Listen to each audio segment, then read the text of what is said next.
येतो तेव्हा जोडले जातात हिंदुस्थानातले सगळे हात.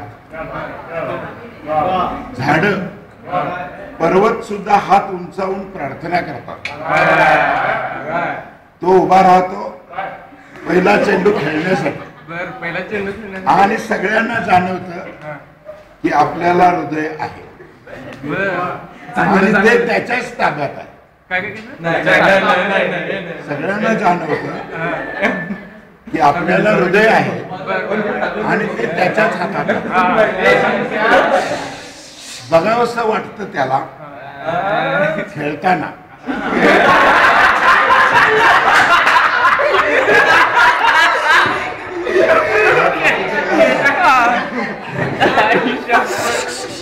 आणि वाटतं आतल्या खोलीत जावं, थोडा वेळ जावं.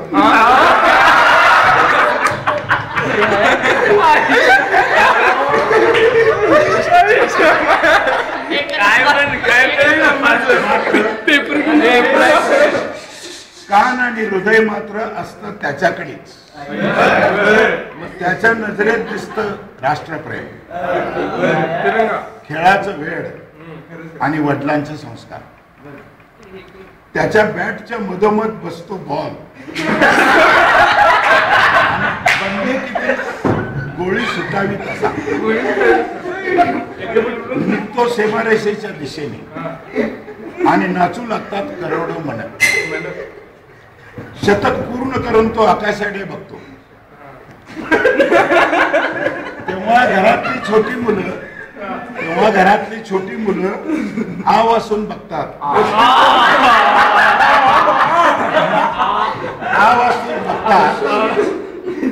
नाचणाऱ्या बाबा आणि आजोबाकडे.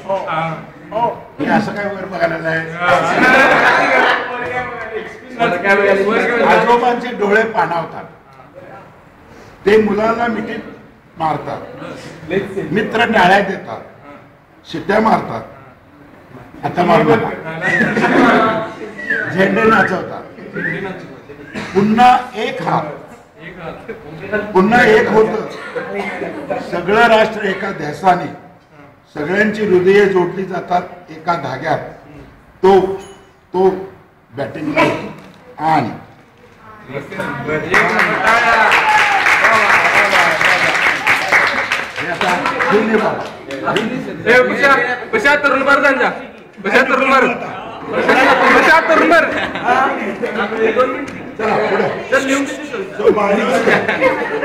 पेपर पुढारीचा 1-2 रुपयाचा विकत घे. काय होतं 2 रुपयाचा पुढारी विकत घे.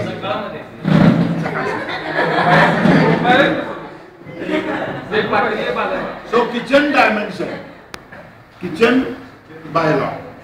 What should be the bylaw for kitchen?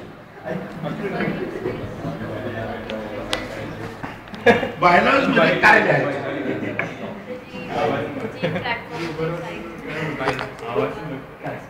तुमचं आर्किटेक्चर काम आहे. Why they should come in between?